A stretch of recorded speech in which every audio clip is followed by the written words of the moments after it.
Pois bem, vamos então continuar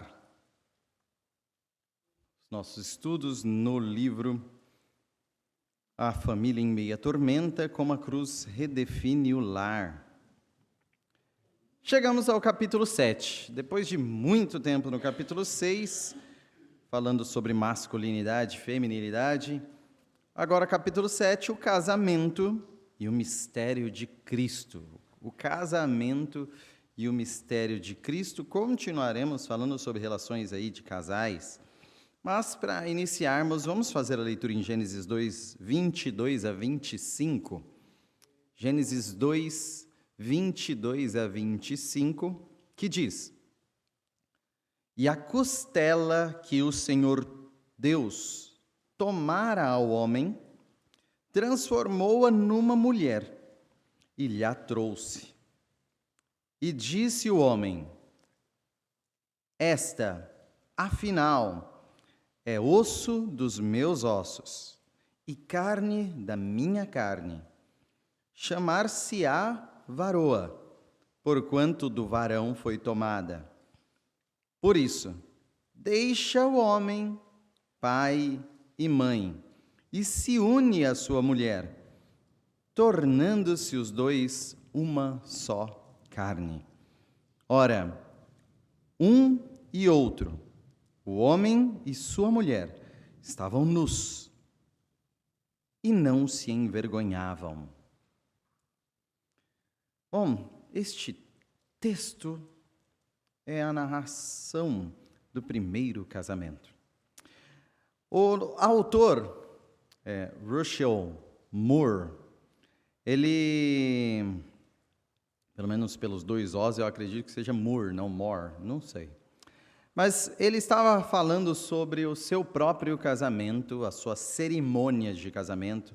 Nesse capítulo ele fala bastante casamento, mas tem hora que ele está se referindo à cerimônia. E eu fiquei em dúvida se a palavra original... Tem palavras diferentes para casamento, no sentido do processo, e cerimônia de casamento, no inglês? Em português, a gente chama o casamento e casamento, né, pelo jeito. Eu acho que isso que se confunde aí na tradução, cerimônia de casamento e casamento. Ele meio que ele fala bastante sobre a própria cerimônia e depois o casamento em si, intercalando. Aqui ele está falando da cerimônia de casamento também, tá? Então, no dia da cerimônia, ele já estava sentindo que algo não daria bom, porque teve uma crise de laringite grave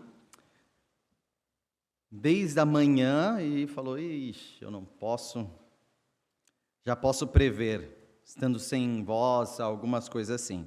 Eles estavam exaustos, tinham passado dias cansativos, então o casal estava muito cansado, exausto mesmo. Tiveram um problema com uma madrinha que magoou com eles e estava, inclusive, fazendo ameaças sobre alguma coisa na cerimônia. Estava bem conturbado. E, para melhorar tudo, tanto ele quanto a noiva, ambos os noivos, tinham um emprego novo para começar na segunda-feira. Os dois, emprego novo na segunda-feira. Então, a cabeça estava daquele jeito, borbulhando.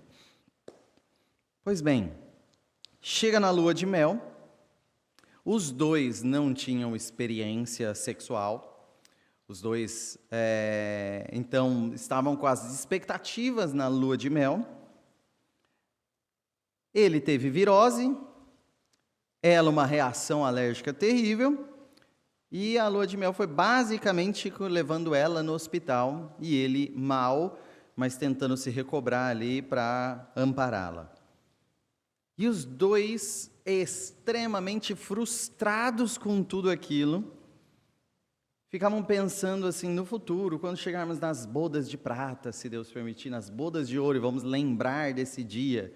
A gente não queria lembrar disso, a gente queria lembrar, sei lá, de uma caminhada à luz da lua, sabe?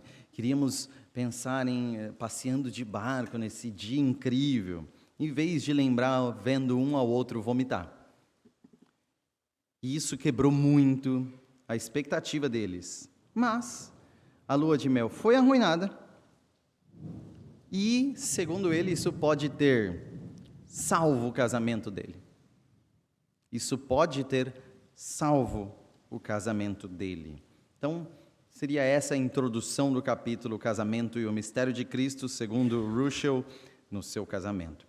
Bom, começando falando sobre a ideia da lua de mel que ainda assombra a consciência. Existe muita coisa envolta a lua de mel que assombra a consciência.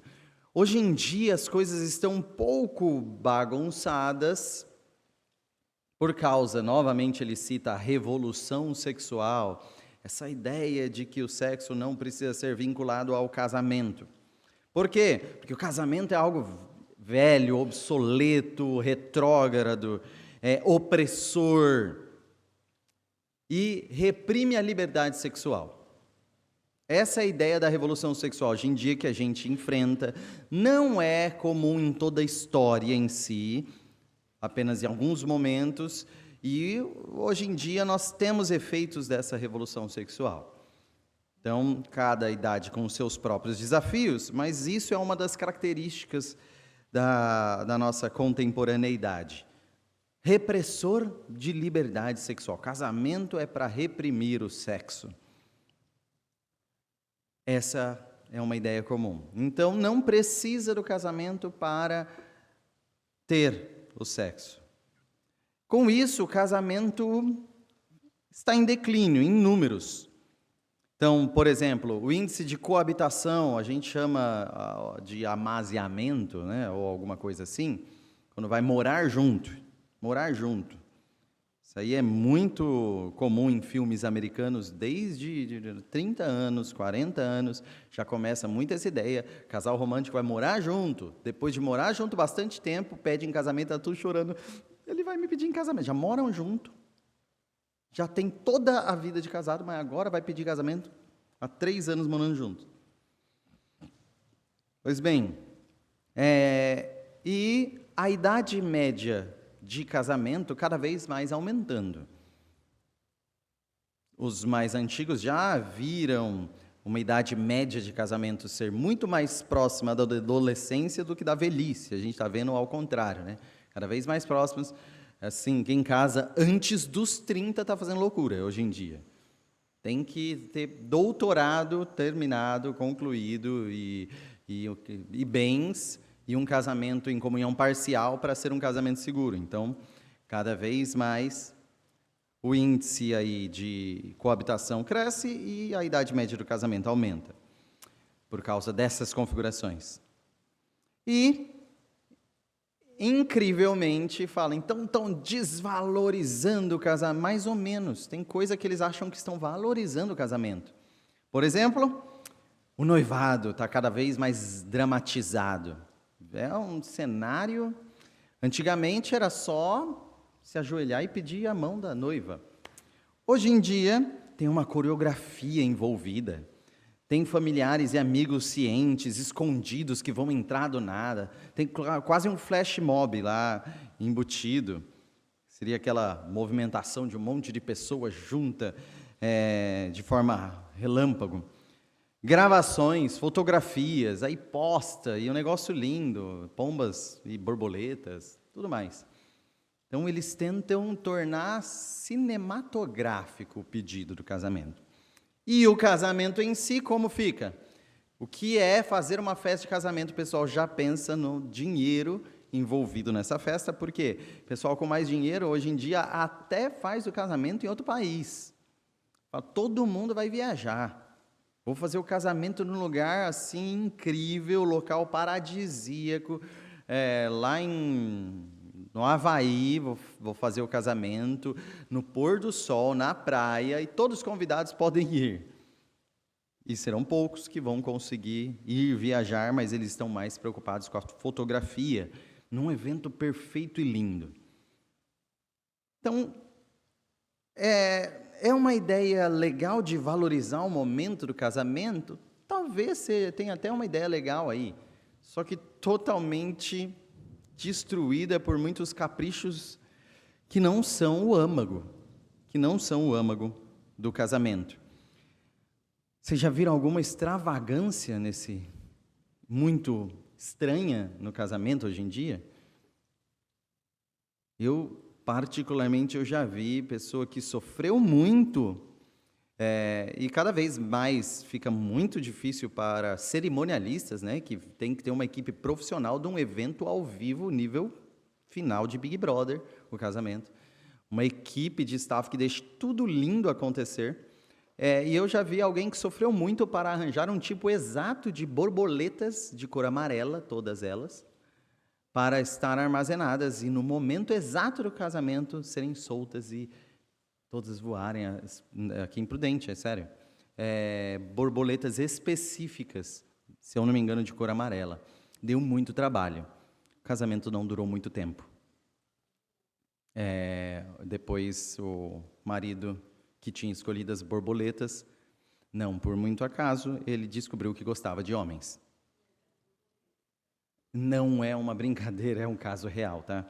Então, neste sentido, se devota-se a coisas que não são o principal do casamento. E a cerimônia está cada vez mais midiática e esgotada do verdadeiro sentido. E o autor diz que já ouviu pastores, e ele admite ele mesmo, que falam: prefiro um funeral a um casamento. Eu prefiro fazer um funeral do que um casamento. Meio pesada a ideia, mas ele diz que poucos pastores são difamados pela mãe do defunto.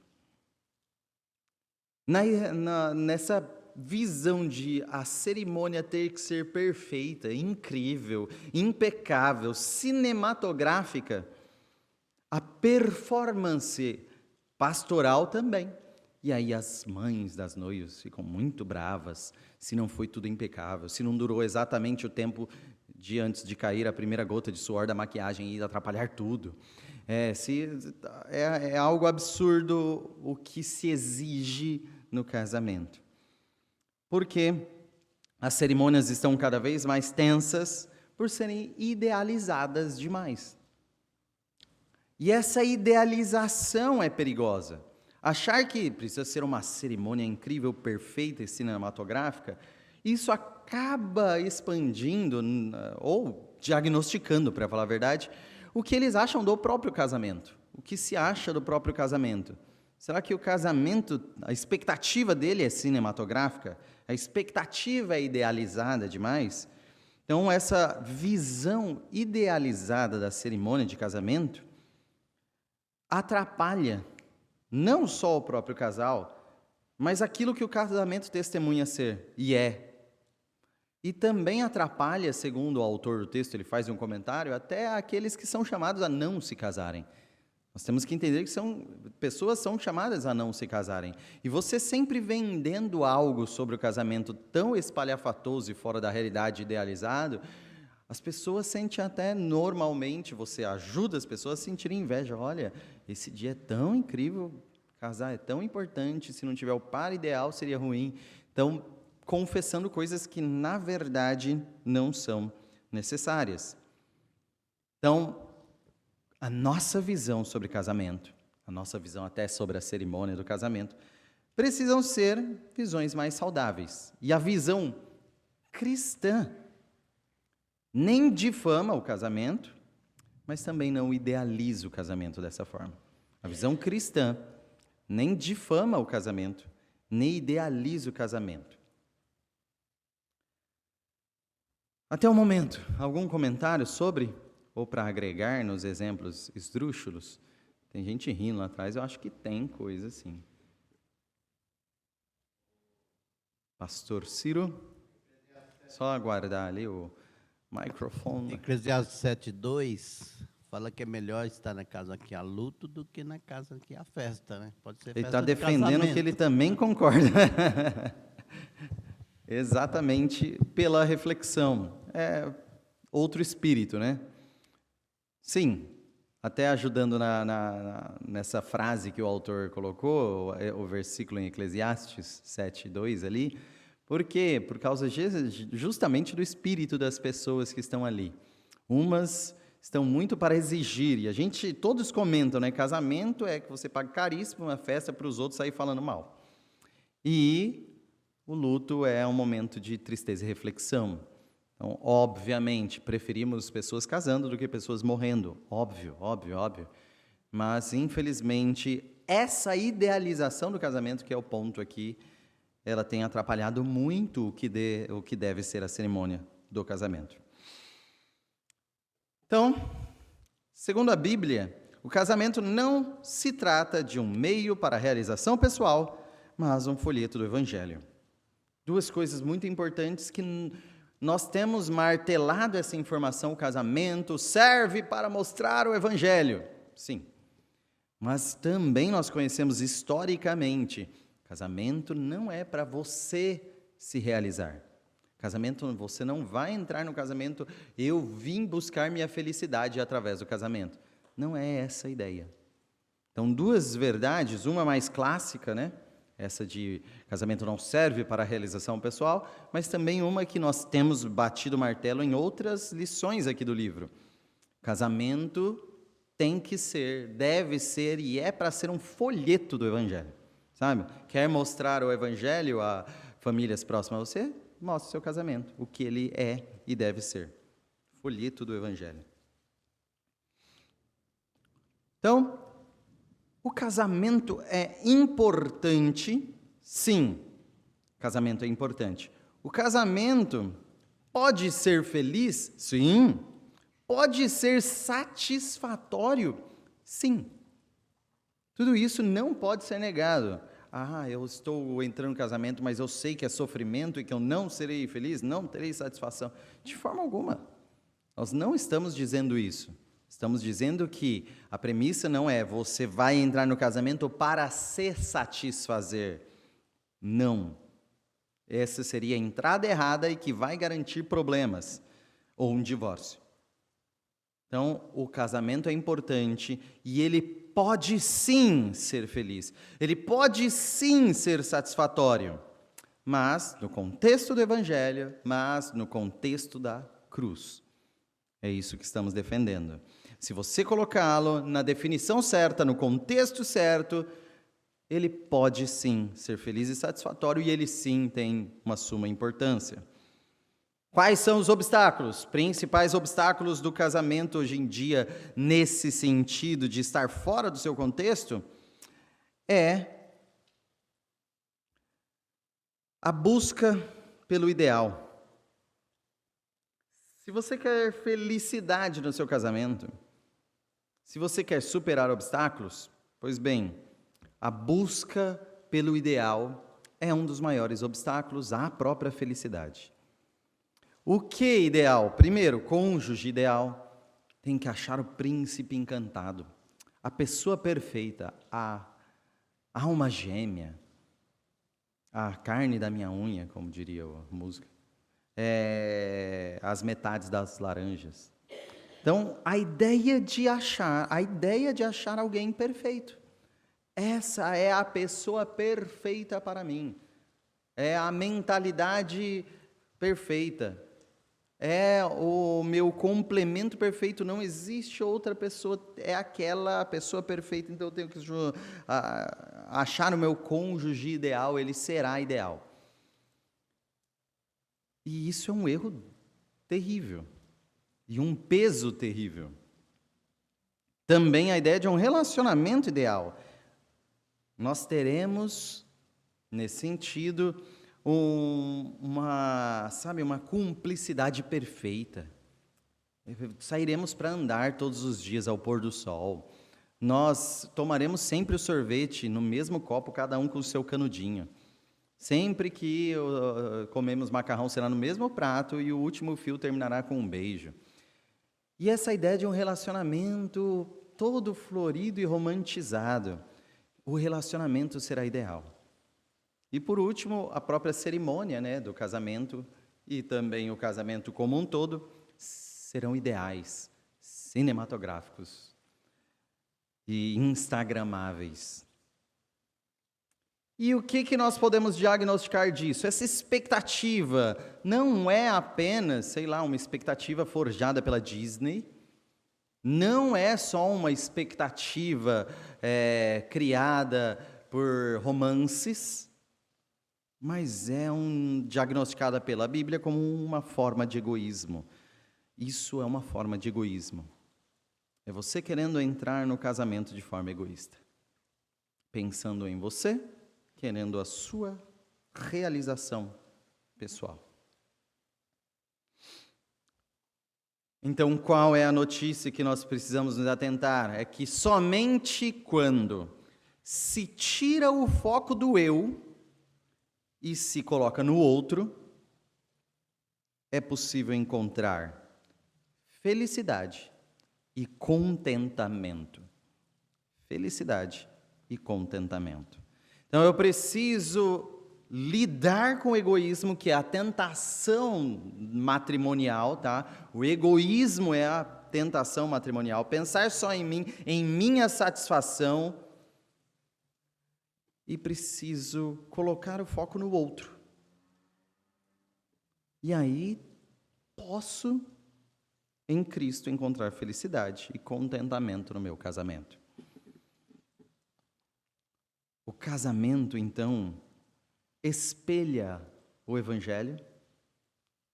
Na verdade, isso é a mostra do Evangelho. Isso é o folheto do Evangelho. Então, você parar de focar em seu eu, você focar no outro, você amar, como foi dito aqui. O grande mandamento, amar. E amor, neste caso, faz parte dessa boa nova que o casamento espelha. Só que a definição de amor precisa ficar clara, que ela tem, e o capítulo vai tratar essas duas formas de entender amor, duas definições aqui. Então, o amor será definido tanto em termos de fidelidade objetiva, quanto em termos de intimidade subjetiva. As duas coisas. Uma não vai abandonar a outra. Apesar que haverá ordem entre elas, ambas são necessárias, ambas são desejáveis, ambas vão definir estes termos do amor. Então, tanto em fidelidade objetiva, quanto em intimidade subjetiva. Sabem a diferença entre objetivo e subjetivo? Então, a ideia de, isso aqui é claro, igual para todos, padronizado, essa ideia de objetivo. Subjetivo, aí já é mais particular a cada caso, depende, tem um contexto que explica. Para ficar mais fácil, sabe, uma questão certa numa prova, questão objetiva ou subjetiva? Se tem as alternativas lá, só a alternativa A está certa. Se alguém aqui responder B, vai estar errado. Então, todo mundo igualmente colocar A está certa. Isso é objetivo, questão objetiva. A A está certa. Objetivo. Para todo mundo, mesmo parâmetro. E subjetiva, eu vou lá e escrevo com as minhas palavras. E outro escreve. Todo mundo vai escrever a mesmíssima coisa? Não. Cada um com as suas palavras. E é possível vários estarem certos? É possível. Porque é subjetivo, vai ter que ser interpretado. É nesse sentido, tá? Tem um ponto objetivo, não cabe interpretação, é assim e ponto. É objetivo, é claro, é igual para todos. E tem um ponto subjetivo, depende do contexto, cada um manifesta de uma forma, isso tudo mais. Então, o amor permeia essas duas coisas, caracterizadas no quê? Fidelidade, a fidelidade objetiva. Fidelidade objetiva. Todo mundo é igualzinho, até que a morte os separe, todo mundo igual. Agora, intimidade mais subjetiva, isso depende de cada casal e cada característica, uns vão parecer de um jeito, outros de outro, mas todos estão dentro dessa subjetividade, na mesma intimidade e conexão aqui. Ok? Essa é a definição que será do amor no casamento. Então, em outras palavras, a mesma informação, o casamento moldado pela cruz é definido tanto por aliança quanto por conexão. Tanto por aliança quanto por conexão. Já dá para entender, mentes aí que já estão se antecipando, já dá para entender, esse é o reflexo do Evangelho. Mais uma vez, esse é o reflexo do Evangelho, porque o Evangelho é assim, tanto por aliança quanto por conexão. Então, primeiramente, pense no Evangelho que nos salvou. Pense no Evangelho.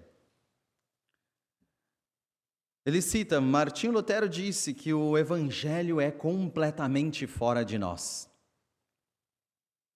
O que nos salva, então, olhando por esse lado objetivo, vamos dizer assim, esse lado que é completamente fora de nós, Deus nos salva.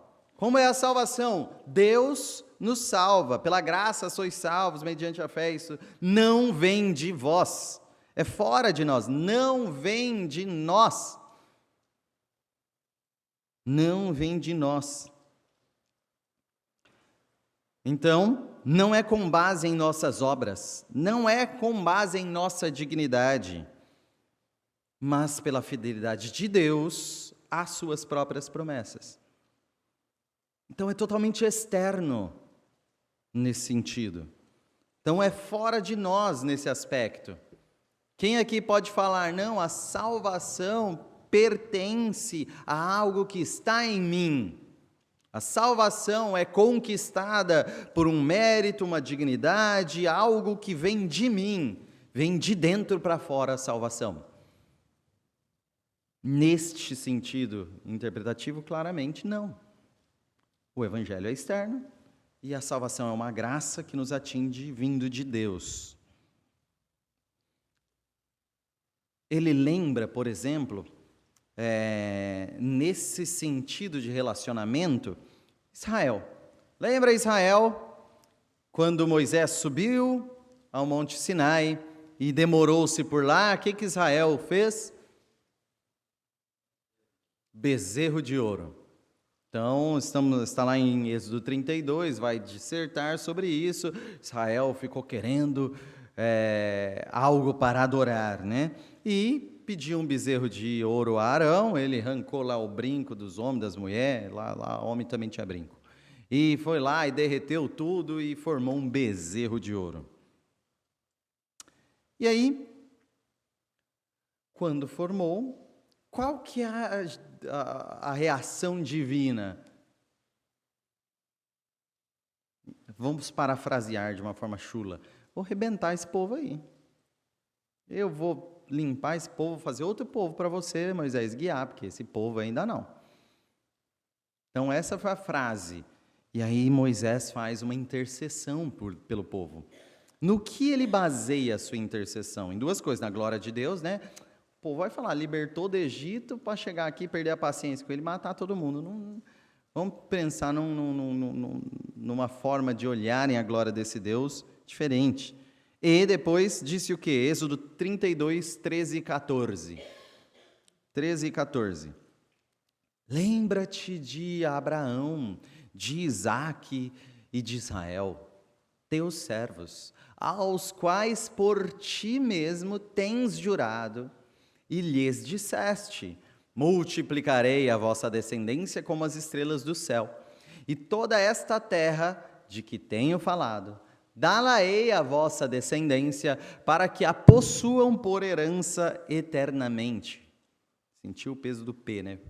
Então se arrependeu o Senhor do mal que dissera havia de fazer ao povo.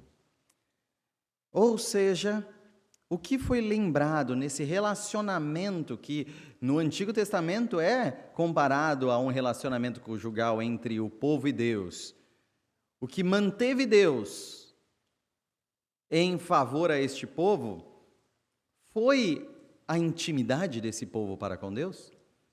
Foi a conexão que esse povo sentia com Deus? Foi os amores que esse povo derramava sobre Deus? Foi a aliança. Foi a aliança. Deus cumprir a sua promessa. Deus cumprir a sua promessa. Então, não foi por eles serem amáveis ou dignos, mas pela a lembrança da aliança. Foi pela lembrança da aliança. Então, precisamos focar nisso. Nos momentos em que acontecer a crise, precisamos lembrar do quê? Da aliança. Precisamos lembrar da aliança. Isso é algo muito importante mesmo. Então, se nós olharmos por esse ponto objetivo, se olharmos por esse ponto que configura o casamento e também mostra sobre o Evangelho, objetivamente, nós somos salvos pela aliança em Jesus Cristo. Nós somos salvos por essa aliança em Jesus Cristo. Olhando para o que Cristo fez desde a sua encarnação, olhando para a sua vida, olhando para a sua perfeição, olhando para a sua morte, sepultamento e ressurreição, tudo o que Ele fez garante a nossa salvação, não o que nós fizemos. Então, é na aliança em Jesus Cristo que nós nos unimos e somos salvos. Só que, deste mesmo Evangelho, o Evangelho não chega a nós somente por meio de fidelidade à aliança, mas também mediante intimidade e conexão. Então, ele também frutifica em nós algo que vai nos moldando. Então, não é simplesmente um rancoroso, foi sobre mim essa aliança, ok, fazer o quê? Vou para o céu, que droga. E começa a viver uma vida odiosa de cristianismo intolerante. É assim que é a vida do cristão? Obviamente, do cristão? Não, não é assim. Então, esse mesmo evangelho da aliança que nos salva, é um evangelho onde nós nos unimos a Cristo, como cabeça unida ao corpo, né?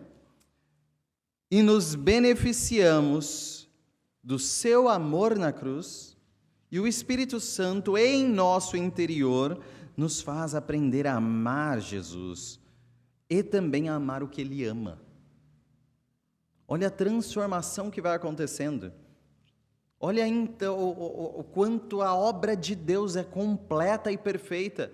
Não é só algo externo que vem e fala, você está salvo. Ponto, eu continuo mesmo, mas estou salvo por uma declaração externa. Não, é algo de uma realidade interna também, que é a transformação, que é a regeneração e que vai crescendo em santificação. A tal ponto que você vai sendo transformado, aprendendo a amar a Jesus, suas afeições mudam e você vai amando o que Ele ama.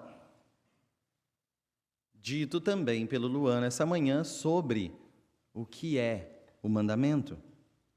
Então, amar algo que só a regeneração habilita. E é algo que eu sempre destaco, vocês já devem estar cansados de ouvir, que eu gosto muito dessa frase, na música Redenção, do Projeto Sola. Passado já não mais tem poder, pois novo sou, nele vou viver e posso amar. Posso amar. Para mim é uma frase que marca muito, porque é muito verdade. Sem Cristo eu não poderia amar, ponto. Sem Cristo eu não poderia amar, eu poderia me iludir, eu poderia transformar algum tipo de romance egoísta na minha cabeça, como o meu conceito de amor, mas isso não transformaria nada do que eu fizesse em amor. Nada. Agora em Cristo eu posso amar. E isso é poderoso demais.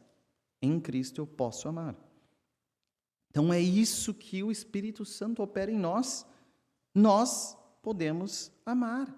E nós somos transformados para amar Jesus, nós somos em santificação, construídos para amar o que Ele ama. Então, dia após dia, nós vamos amando o que Jesus ama. E nós chamamos isso de santificação. Abandonando o pecado, abraçando e pensando nas coisas que são de cima, sujeitando uns aos outros, vivendo o Evangelho. Então, se esse é o evangelho que eu digo, que eu propago, que a Bíblia cita, a mesma realidade do casamento é tanto aliança quanto conexão.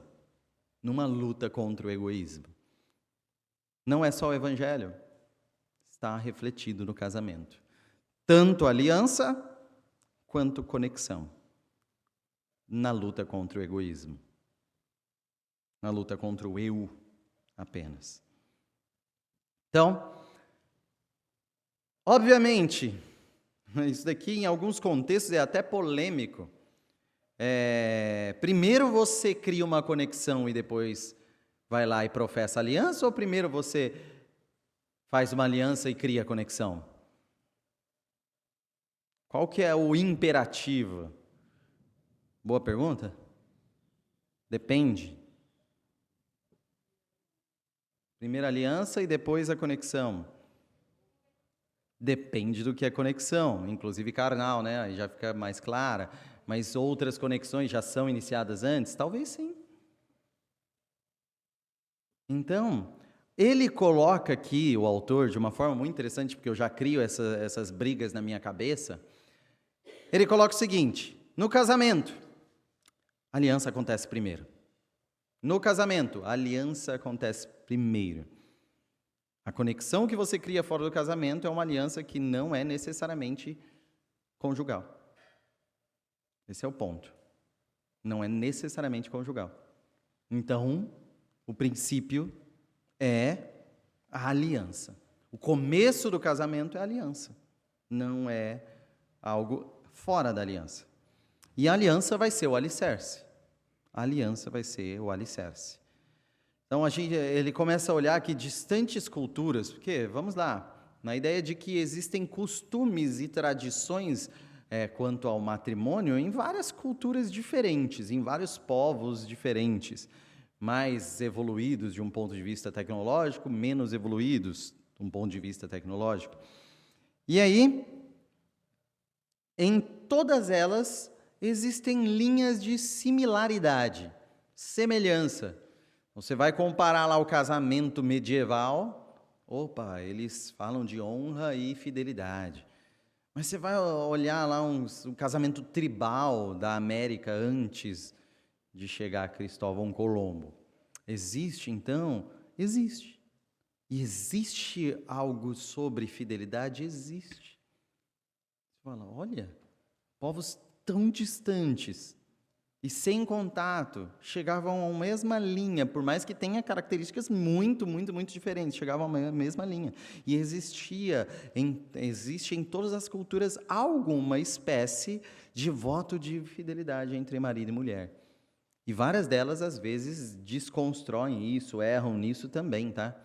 Mas existe algum tipo de fidelidade entre marido e mulher.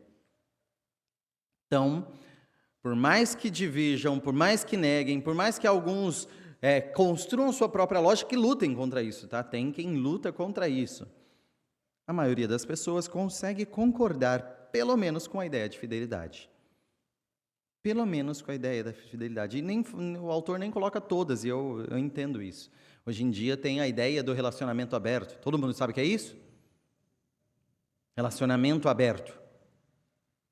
Ou seja, nós vamos nos relacionar, vamos declarar que estamos num relacionamento, mas não vamos nos resguardar somente um ao outro. Podemos nos relacionar com outros e manter o nosso. Então, o nosso vai estar estável, mas a gente pode incluir outras pessoas sempre que necessário. Não está fechado entre nós dois. Está aberto para outros também.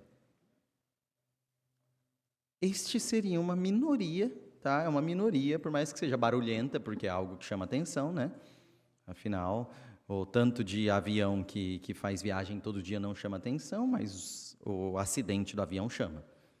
Então, parece que é perigosíssimo, mas não, se olhar o todo. Então, é uma minoria minúscula mesmo, quase irrelevante, que na realidade faz isso.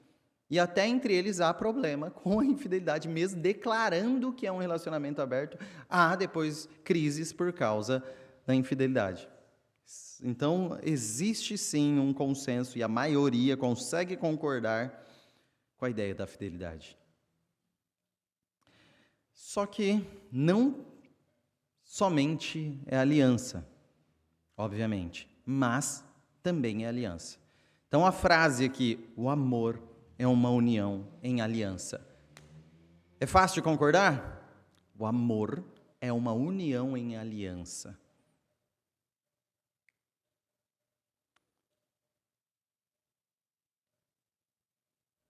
Também é um dos termos que define, segundo o autor, também é um dos termos que define, mas essa ideia é mais controversa do que nós pensamos.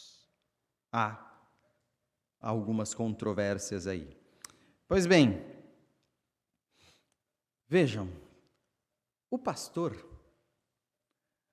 lida com religião, o pastor lida com cultura, o pastor lida com política, mas as coisas mais controversas que costumam estar em conversas com casais, sobre o seu relacionamento. Essa é a informação do autor. Ele fala que, por mais que ele tenha contato direto com ideias de religião, polêmicas, culturas diferentes, polêmica, política, polemicíssima, ele fala, onde há mais controvérsia é quando eu sento com um casal para falar sobre relacionamento. Bom, e ele dá exemplos disso, obviamente não vai entrar em exemplos dentro da vida conjugal, ele não entra, mas ele cita na própria ideia de sentar com os dois e falarem sobre vamos nos casar, e falar da cerimônia do casamento. Só a cerimônia já é controversa o suficiente. Por quê? Ele teve, o autor, controvérsias sobre casar crente com descrente. Esse é clichê. Ele mesmo fala assim, ok, isso é normal. A pessoa, me case? Eu falo, não. E um monte de polêmica, um monte de problema, e ele fala, não vou fazer isso. Ok, mas tem outras, por exemplo, 2 crentes casando e eles queriam, culturalmente falando também, né? Colocaram uma pinhata dos noivos. Sabe o que é pinhata? Parece uma estrela, geralmente, assim, com a foto do noivo. Aí vem da noiva e ela tem que bater. Sim, ele teve que proibir isso. Porque estava sendo costume entre um monte de gente. Olha que legal, ela batendo, cega, tentando bater no noivo para derrubar o negócio dele. E ele fazendo nada da noiva.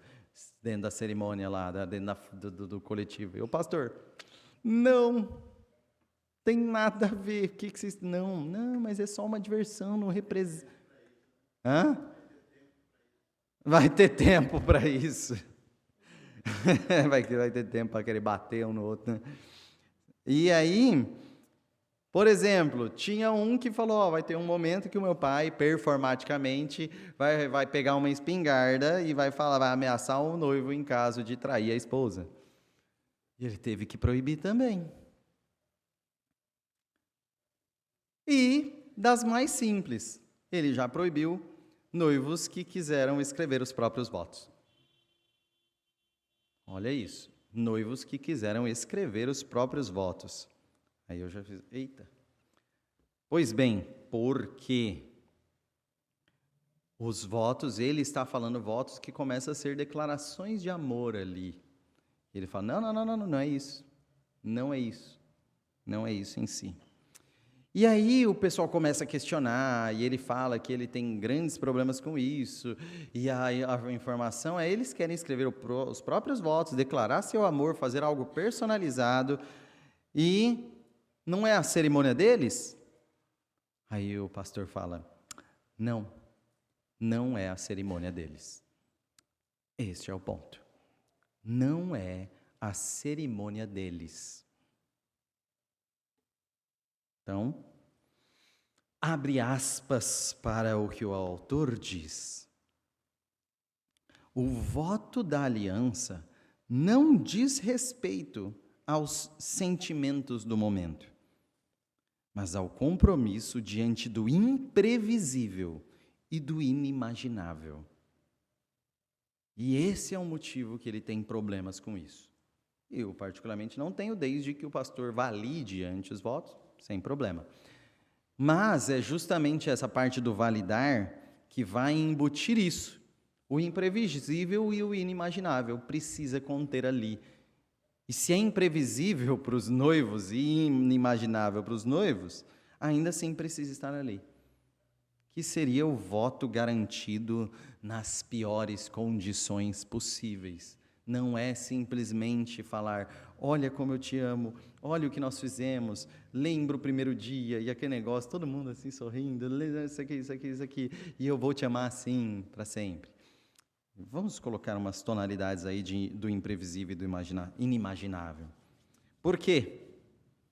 Esse compromisso precisa existir de forma sólida, garantido, inclusive verbalmente ali, e selado naquela aliança, perante o que pode vir a acontecer.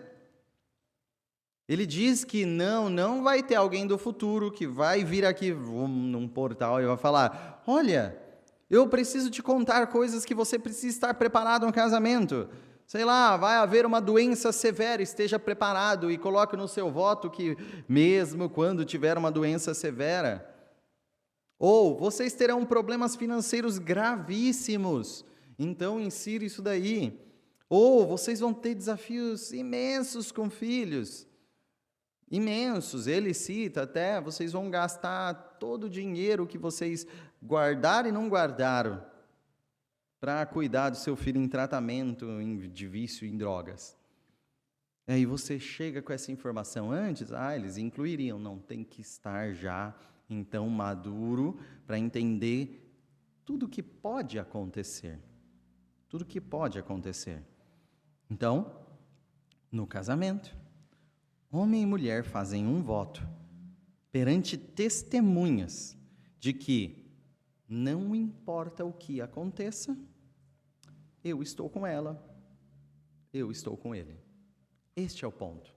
Não importa o que aconteça. Não importa o que aconteça. Estamos juntos. Estaremos juntos. Eu estou fazendo um contrato, uma aliança, um compromisso de estarmos juntos. Então, cerimônia nupcial não é uma festa para o casal que celebra seu amor de maneira individualizada perante um público que olha que lindo, como se fosse assistindo um filme. É um ato de aliança, não com o público, mas com testemunhas. Atenção nisso. É um ato de aliança perante testemunhas. Olha a seriedade disto. Então, é a perda do sentido do casamento que faz reconfigurar as cerimônias, excluindo elementos importantes, incluindo elementos sem propósito algum vinculados ao que importa. Então, o exemplo, ele cita, vocês se lembram que tinha uma parte do casamento que falava, se alguém tem algum motivo para se opor a este matrimônio, fale agora ou cale-se para sempre. Não, a intenção não é que nem num filme romântico, alguém que tem um amor tempestuoso pela noiva fala, eu a amo, e ela fala, é verdade, e os dois saem correndo. Não é nada disso. É entender que este elemento, isso é o que ele coloca, este elemento, voltando um pouco para a cultura do casamento na origem, é colocar para as testemunhas alguma objeção séria que desqualifique aquela aliança. Então não é uma cena de filme romântico, é um momento de um contrato sério em que se oportuniza as testemunhas desqualificar aquela aliança antes dela ser selada. Então, teriam que todos entenderem adequadamente isso para que realmente se mantivesse. No cerne do que é aquela aliança, no entendimento do que são aqueles juramentos que são feitos ali. Tanto que, quando a gente vai para o âmbito legal, aí tem que ir no cartório, tem que ter tudo direitinho, sai uma certidão oficial que tem efeito civil. Então, por quê? Porque o casamento, até para o nosso governo, o nosso Estado, tem consequências, é algo importante. Se você fraudar, se você já for casar, não vai casar. Você tem que estar tudo legalzinho lá, porque é contra a fraude. Então, essa é a ideia de uma aliança que está se dizendo contra fraudes. Abre aspas. Em um casamento cristão, as testemunhas reunidas são um sinal de que a igreja está ali para considerar o casal responsável por seus votos diante de Deus. O casamento diz respeito ao evangelho. Isso significa que diz respeito à igreja. Então, não é só o seu casamento que te importa na igreja. Todos os casamentos importam nesta igreja. Então, as testemunhas, vai ter um casamento, eu estou sendo chamado para testemunhar uma aliança séria. É isso, a nossa igreja está pronunciando-se testemunha de uma aliança séria perante Deus, diante de Deus. Então, diz respeito ao evangelho, diz respeito à igreja inteira. Essa responsabilidade, em primeiro lugar, se refere ao aspecto da aliança da união em uma só carne, o voto de fidelidade e permanência. Então, a fidelidade à aliança significa que o que Deus uniu, não separe o homem. Nós estamos testemunhando da palavra. Nós estamos aqui não simplesmente com um sorriso romântico no rosto, mas com uma seriedade no coração sobre o que está sendo narrado na união que Deus preparou. Jesus nos deu sinal de sua aliança com a igreja através de batismo e ceia, tem sinais visíveis dessa aliança. Assim também o casamento é um compromisso contínuo de que nós sejamos uma só carne, a despeito das forças que tentam ou tentem nos separar. Jesus. Será que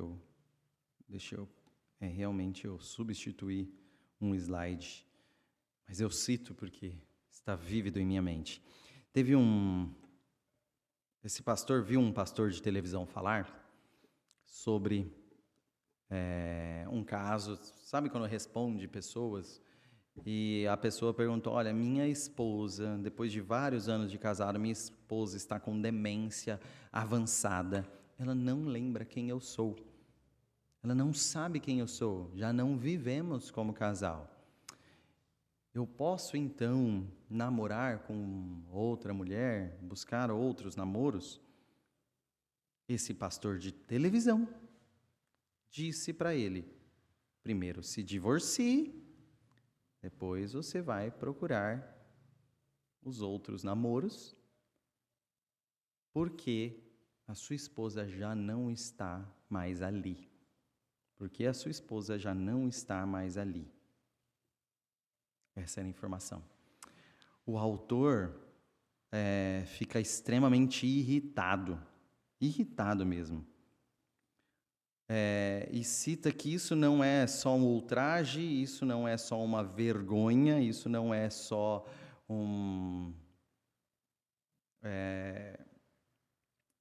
uma sacanagem com o ser humano, mas isso é um mau evangelho. Então, isso é não entender o evangelho. Isso é demonstrar algo que não Cristo, através do casamento. E, por mais que ele fale, mas tinha essa noiva, tinha essa esposa, e ela não me reconhece, ela não sabe quem eu sou, a gente não vive mais junto, e nesse aspecto parece fazer sentido ela não estar mais lá, como esse falso pastor disse. O Evangelho nos cita sobre até esse caso. Então, agora sim, Jesus tinha uma noiva que já não o reconhecia. Ela se esqueceu de quem ela era, e negava quem ele era. fugiu da presença dele, voltou para o seu antigo estilo de vida. Essa é a igreja. Jesus não se divorciou dela. Ao procurar sua igreja após a ressurreição, ela estava fazendo as mesmas coisas que quando encontrou pela primeira vez, nos barcos de pesca, com redes nas mãos. E abre aspas, Jesus não foi embora. Ele cumpriu sua palavra e se colocou ao lugar da sua noiva. Saiu do lugar da caveira, foi até o vale do Sheol e mesmo além, tudo por sua noiva.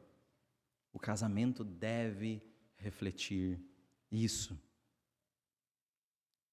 Às vezes, infelizmente, os cristãos chegam ao casamento como uma espécie de acordo pré-nupcial velado de o que nós vamos fazer quando o casamento não atender nossas necessidades individuais. Eles vão com o arsenal pronto. Segundo o autor, é um arsenal nuclear, A possibilidade do divórcio.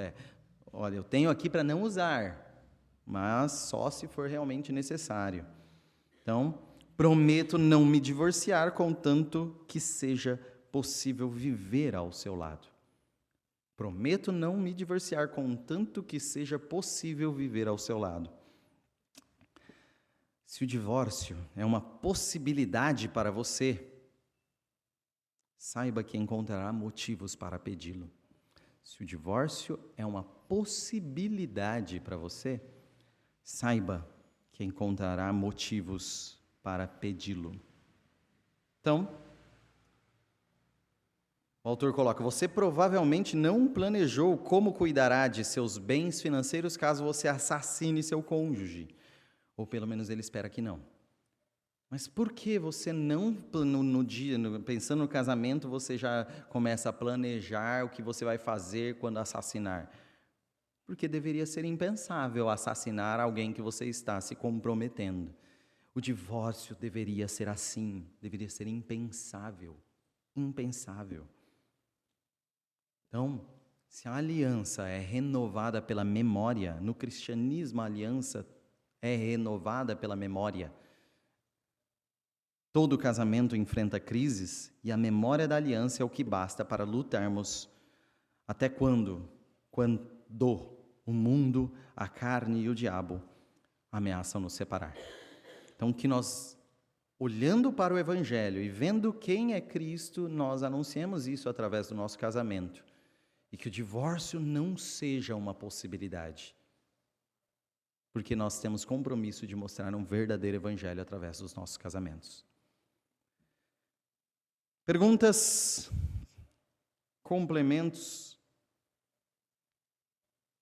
Laura? Just a moment, please. Eu não sei se todo mundo já ouviu falar ou não. Tem um livro muito bom do Paul Tripp que fala O que você esperava. É um livro antigo e é exatamente sobre casamento e é usado até para pré-nupcial, quando a pessoa vai se decidir casar. Mas eu também acho legal agora, eu estou estudando ele, no discipulado, depois que você casou, porque vai ajustando algumas visões que a gente tem e o mundo impondo que isso aqui é bom para o casamento, mas qual era a expectativa que você tinha? E tá bom, talvez não é mais aquela, porque você já tem mais de 10 anos de casado. Então, qual é a de agora? Porque talvez não é mais aquela, mas às vezes ainda tem outras que não são bíblicas. Ou então, na verdade, estão só deixando o seu casamento mais pesado. E aí ele sempre aponta de uma forma mais resumida do que você falou, é só de que a aliança é com Deus. Ela não é com o cônjuge, especialmente. É Exato. usada através do cônjuge, mas ela é com Deus. Quando você diz sim, lá na frente, que você aceita, eu não lembro agora a frase bonita, que a gente fala, no final você fala sim, aceito, é sim, aceito, Senhor. Cumprir isso perante o Senhor, porque minha aliança é com o Senhor, não com o do lado. Então, é bem legal esse livro. Se alguém tiver interesse de buscar, é interessante, assim, porque traz muita coisa prática do dia a dia. O que eu faço numa situação? Como é que eu restabeleço? Sei lá, eu estou com dificuldade no meu relacionamento de confiar de novo. Estou com dificuldade, sei lá, em várias, não vou ficar falando aqui. Mas fica aí uma uma dica, né? Muito bom. E isso precisa moldar a nossa percepção. O que é o casamento? É um voto de fidelidade perante Deus. Então, nós estamos fazendo ali, diante de Deus, votando com o próprio Deus e sob o olhar de várias testemunhas que estamos fazendo esse voto para com o nosso cônjuge. Então, que isso seja uma realidade, não com um fim em si só, mas que mostre a realidade do Evangelho e que glorifique a Deus. Então, esse é o nosso chamado, seja para bons ou maus momentos, vivermos ele em nossos casamentos.